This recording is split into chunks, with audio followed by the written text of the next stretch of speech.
बाद अवकाती बड़ों के गलत फैसले ही बच्चों को बगावत करने पर मजबूर कर देते हैं।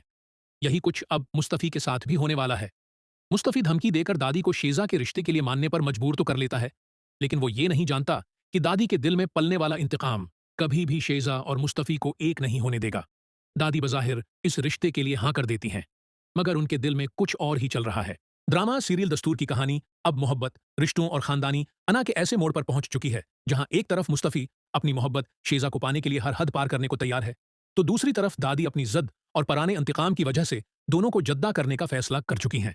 आने वाली किस्त में शेजा के लिए ऐसी मुश्किल खड़ी होने वाली है जिसका उसने कभी तसव्वुर भी नहीं किया होगा। दादी जैसे ही घर वालों के साथ शेजा का हाथ मांगने के लिए उसके घर पहुंचती हैं, तो अचानक शेजा की मां को देखकर उनके कदमों तले से जमीन निकल जाती है। दादी चंद लम्हों के लिए बिल्कुल खामोश हो जाती हैं। उनके चेहरे पर गुस्से के साथ साथ एक अजीब सी परेशानी भी साफ नजर आती है। शीजा और उसके घर वाले दादी के उस बदले हुए अंदाज को देखकर हैरान रह जाते हैं।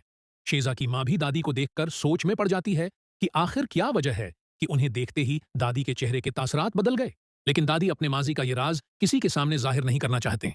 वो फौरन खुद को संभालती हैं और अपने गुस्से पर काबू पाते हुए शीजा की तरफ देखती हैं। दादी सख्त लहजे में कहती हैं, तुम्हें क्या लगा था कि तुम मेरे पूते को अपनी मोहब्बत के जाल में फंसा लोगी तो मैं तुम्हें अपने घर की बहू बना लूंगी? ऐसा कभी नहीं हो सकता। तुमने शायद मुझे बहुत कमजोर समझ लिया है, लेकिन मैं अपने खानदान के फैसले किसी लड़की की मोहब्बत के हाथों नहीं होने दूंगी। शीजा ये बात सुनकर हक्का बका रह जाती है। उसे तो यकीन था कि मुस्तफ़ी दादी को रिश्ते के लिए राजी कर चुका है, लेकिन आज दादी के अल्फाज ने उसके सारे ख्वाब चकनाचूर कर दिए। दादी फिर शेजा की मां की तरफ देखती हैं और कहती हैं, तुमने अपनी बेटियों की तरबियत में कोताही की है। तुम जैसी मिडिल क्लास लड़कियां पहले अमीर घरानों के लड़कों को अपने जाल में फंसाती हैं और फिर उनकी दौलत पर ऐश करती हैं। लेकिन मेरे जीते जी ऐसा नहीं हो सकता। मैं अपनी आंखों के सामने अपने खानदान की इज्जत को बर्बाद नहीं होने दूंगी। शीजा अपनी मां की इतनी बड़ी बेइज्जती सुनकर बर्दाश्त नहीं कर पाती। उसकी आंखों में आंसू आ जाते हैं।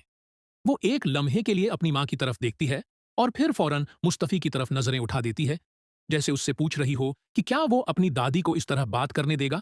मुस्तफ़ी दादी की तरफ देखकर गुस्से से कहता है, दादी, आपको किसने हक दिया है कि आप इन लोगों की उस तरह बेइज्जती करें? आप रिश्ता मांगने यहां आई हैं, लेकिन जिस अंदाज में आप बात कर रही हैं वो किसी भी तरह काबिल कबूल नहीं। अब आप हद से गुजर रही हैं। दादी गुस्से से मुस्तफ़ी की तरफ देखती हैं, तुम तो खामोश ही रहो। तुम जैसे भूले भाले लड़के इन लड़कियों के चंगल में फंस जाते हैं और फिर उन्हें अपने घर वालों की कोई बात समझ नहीं आती। मुझे अच्छी तरह मालूम है कि मुझे क्या बात करनी है और अपने घर के लिए क्या फैसला करना है।